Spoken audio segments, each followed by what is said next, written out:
Hello there, right here. And we got the newest snapshot, which is 18W28. And this one is mostly consists of a whole bunch of bug fixes, which I will go over. And this also means we're getting very close to the final release of the 1.13 snapshot, which is the aquatic update. So you'll see hopefully them fixing a lot of game-breaking bugs, as well as trying to kind of round off the aquatic update by making everything kind of work together. And right off the bat, they fixed one of the major bugs, which is that you couldn't use your 16A worlds to upgrade into future versions of 1.13 Snapshot. And now you can be able to do this. So let's go ahead and look at all the changes. They fixed the color of banners applied to shields.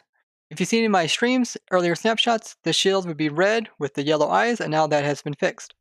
They said that they fixed fire not being removed or spreading too fast, but it seems that they have actually broke fire, so now it just sits there and it's an infinite source.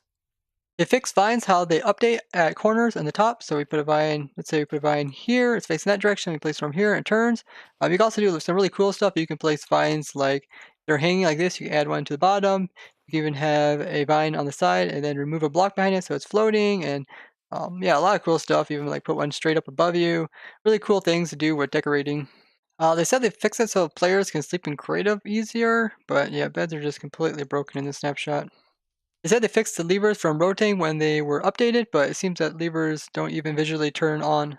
There's some weirdness going on because the game just crashed when I tried to open F3, and then when I came back in, it reset everything and removed the fire, and the lever works now, but as soon as I put down fire, it crashes my game again if my F3 is up.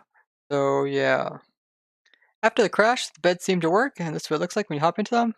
Really nice and smooth. You hit shift or escape, then you can get back out of them. They fixed that scheduled blocks being updated would get stuck when upgrading from 1.12 to 1.13. So if you turn this on, then you would leave and join like 1.13 with this type of setup.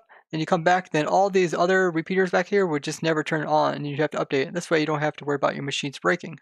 They fixed it so that renamed droppers, when upgraded into the snapshots, would keep their custom names. And this is a funny trick that the guys played on me on Protect, 0x, as well as Yun. What they did is they took my dispensers and they renamed them Dropper.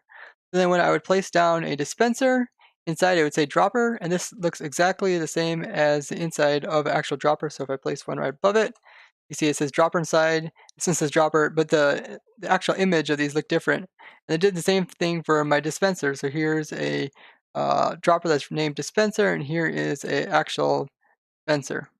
They fixed it so now when you hit a mob with a trident, it will drop below it instead of falling through it. Tridents will now be able to destroy armor stands, but see it didn't drop any armor stand. They fixed it so that the trident range attack can no longer go through a wither that is in armor mode. Instead it'll bounce off, and same goes for like shulkers as well as ender dragons and even invulnerable mobs. They fixed it so that tridents will act just like swords when in creative and won't be able to break blocks. They fixed the bug where ores inside the overworld as well as the nether were coming out to be much smaller quantities as before. They fixed a bug where shulkers would normally be this color, but when you would upgrade to 1.13, they all turn into this dark purple color. Now there will be now the default color.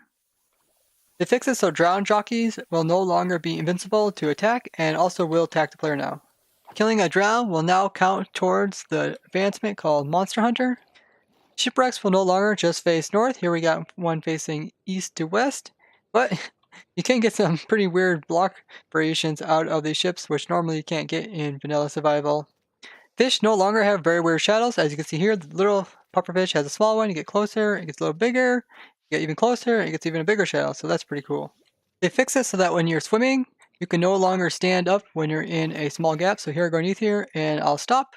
You can see I'm staying the same height as me. If I shift, I don't stand up. My hitbox doesn't change at all. But if I do float up to the top, I can take damage, which is kind of strange. So let's see, I'll swim over here. I'll show you guys. Pretty much a red line is above my white line. So if I get really close to the top, I can suffocate in this block up here. So yeah, pretty much a way to kill yourself when you're trying to swim through a small gap. They renamed some of the items, such as milk got converted over to milk bucket, and like seeds got converted to wheat seeds. They fixed it so you can use a spawn egg on an adult horse to make a baby one, but I'm still not able to ride them. Zombies that can convert it into a drown will only turn into a chicken jockey variation if they were a chicken jockey zombie to start with. They also fixed a bug where in multiplayer, going underneath water would just act like it is air, it wouldn't push you around or give you any drowning. They once again fixed the Furious Cocktail advancement so that it now needs resistance to be able to achieved. a lot of bug fixes with the snapshot, but hopefully we'll see even more bug fixes for it in the future because there are still quite a few bugs that need to get fixed before they try to do the release. But they are saying that the release is coming up very shortly, so we have that to look forward to. Thank you guys for watching, and if you found this interesting, show me with a like as well as share this with others. If you'd like to see more 1.13 content, go ahead and subscribe and hit the bell button. And if there's anything interesting you want me to cover, tell me down in the comments. Bye-bye!